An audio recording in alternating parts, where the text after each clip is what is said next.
Devin McKnight is a talented musician based in Brooklyn, New York. He could previously be seen playing guitar in indie rock projects such as Speedy Ortiz and Grass is Green. He can currently be heard fronting his band Maneka, which infuses jazz, improvisation, math rock, and shoegaze.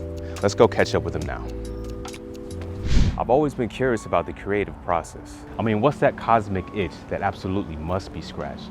And maybe even more than that, once they've started on that creative journey, what's the thing that helps someone take a project from the beginning to the finish? In this series, I'll be talking to industry professionals about their process, and I'll be asking them questions like, what's the best place to start? The best kind of equipment to use? What exactly does that button do? My name is Watson, and this is Making Noise.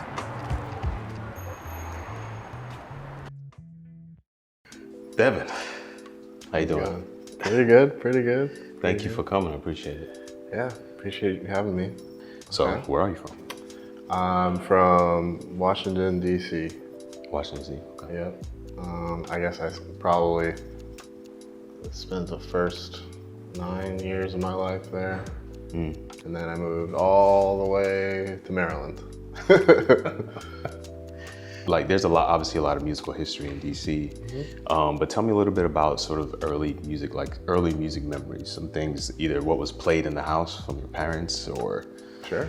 maybe things you liked. Yeah, both my parents are, avid music listeners. My mom's the type of person that leaves the radio on like all day, and she used to work from home, so radio, like PGC was on all day. So, that was like R&B. She also would play, there's, I think it was WHUR. She played that a lot, and that was like adult contemporary kind of like R&B stuff, kind of old school. Yeah. But my dad actually was a jazz fusion DJ through college. So his record collection was extensive. I would say growing up, the stuff that I remember the most was like Prince, Michael Jackson. Okay, yeah. A lot of like Funkadelic, stuff like that. They're both very, because I guess they came of age in like the 70s or so. So, a lot of funk. So Michael Jackson and Janet Jackson, I think, were the first two that I was like, let me put that on. I say that was one year like you became a fan of. Yeah, I had the Moonwalker VHS. Nice. For those of you who are unfamiliar, it was this little like weird movie that he made. It's funny. It was like fictional, but it's like also not. Like he's Michael Jackson, but he's also this guy who hangs out with these kids, which is admittedly strange. But there's so many of his videos in it and live performances and all this stuff. Like, I could watch that every day. Yeah. And there's electric guitar in it, and figured out that I wanted to play guitar. And when I was like 6, my dad would take me to these music lessons in Silver Spring. Cool. And I was too small to really do anything. I didn't hold the guitar. I didn't really practice. Oh, gotcha. I didn't get it. Yeah. But I tried. Running parallel to that was like an interest in sports. So eventually, like, a kid who couldn't sit still is gonna go to the running around thing. Right. There's just the culture in football that I don't think a lot of people necessarily understand when, like, if you're not up close with it. But I call it the NASCAR contingent. Okay. It's the kind of like, the old ball coach. They dominate your life. Yeah. And I didn't know what it was like to not have somebody like riding me about like lifting or training or doing this or that, or like not making this play or doing this or the other. And you don't realize how much you internalize that stuff until it's not there. So for me, I was, this opportunity in college, suddenly like the clouds parted, and it's like you have all this time, or the potential of having so much time. And I was like, I have the grades to just get into school without football. Interesting. So let me just be a person, you know. And then I started like, you know, toying with the idea because some other friends were transferring back to, you know, the home state. So I went back too, joined a band, and then kind of like really started to see myself as somebody that could really do this. Okay, that was a moment when you're like, okay, this could be a real thing. Yeah. And this is, as you were saying, this is mostly rock music. Rock, but yeah, once you know, my jazz teacher showed me this whole other world of music. And the jazz teacher, this was in Maryland, or was this in? More in Maryland than. More in Maryland. Yeah, it's Chapel Hill. Yeah, so they showed me like what to practice. My one teacher showed me more Wes Montgomery than I had ever heard before. And that dude is like, you know. Yeah. He's GOAT level, like. Yeah, you know. He was a favorite of my father's as well. He has a few records. So that's dope. So once you get back into Maryland and you're taking it more seriously, you're thinking, maybe I have a future here in music. How did you start to actually pursue it? Was it, all right, just sort of playing session stuff? Was it just forming a band on your own, joining other people? How did it? I was I was in a band with my friends. They asked me to join their band. I've been playing around for about a year, and yeah, that sort of got me into the world of writing songs. You know, understanding that sort of process. You know, not just like learning tunes or learning like riffs or whatever, but like creating things with people and like seeing what's possible in that sort of way. And I didn't actually realize that was rare until like I got to Berkeley, because at Berkeley, like there's a lot of like great technicians. There's not a lot of people that can make their own stuff consistently. Yeah. So let's talk about that process of actually creating. So for you, where do you tend to start? Is it a thing where, are you someone who you wake up and then the muse hits you and then you do it? Or is it you set out, you know, every day I sit with my guitar and I'm gonna try to work out a song today? You know? So for me, it's a mixture. I feel like you kind of have to like, it's a little bit of just like knowing yourself in that way. So along the way, you sort of find out who you are and like how your brain kind of cycles through these times. So for me, a lot of it is like, okay, so I have a job or two jobs. And it's like, where am I gonna carve out this time? So I know after this job, you know, I'm gonna go home. I like to throw on TV. I watch like terrible TV and just leave it on in the background and just play guitar. And at that time, are you just kind of just whatever comes noodling out? Around, just kind of like, oh, you know, like maybe like in my head, I have an idea for like where I want music for me to go. Yeah. Or I've always wanted to do this type of song, or like, I've been listening to this a lot. Like, what would it be like to try this? That's where I'm at now. I think for a long time, I didn't know how to record myself.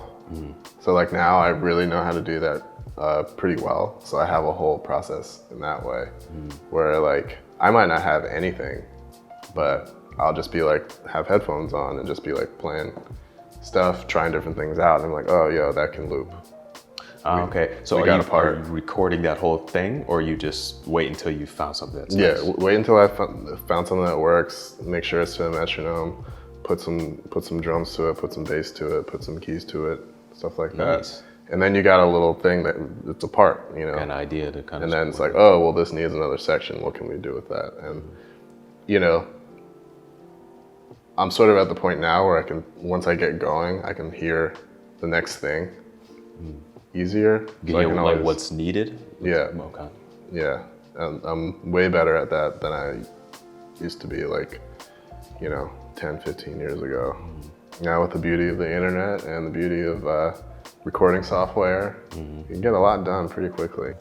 I agree with you. Technology has really made it a lot of things possible for a lot of creative people. You know, ways to sort of get your ideas out and you know, really kind of broke down that barrier to entry for a lot of creative, you know, a lot of people, So you said you kind of start by playing around, you find a part that sounds like it could work, you start to loop it, you start to add some parts, drums, bass, etc. So from that aspect, are you pulling out an arrangement at the same time, or do you wait until, like, how do you pull out a whole song from that? It varies. You know, sometimes it takes just kind of like turning it up super loud in my room and just being like, how long can I listen to this one part? You know, some songs are one part. You don't realize it. Some songs really are only like 1 or 2 parts. That's a great point. Yes. You get a lot of mileage out of like just a few things.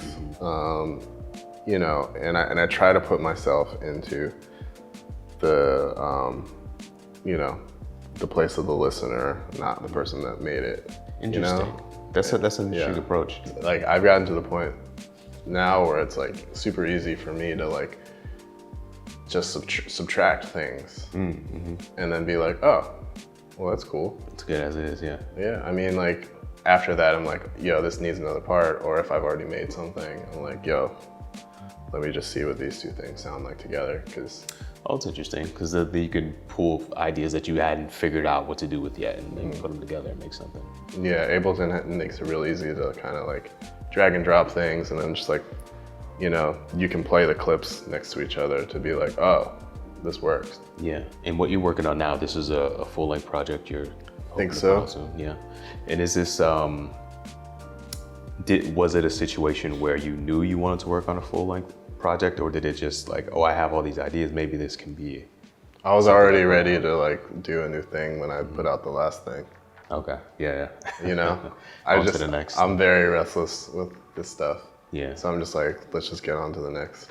Gotcha. The next thing, even though we're like touring on this record. I guess as someone who's starting to get into music and maybe they're finding themselves like you in college, like attached to their guitar, and they're really starting to get into it, what's some advice that you could give someone that's coming up and wants to create their own music and start to make their own songs? I would say get used to hearing yourself recorded,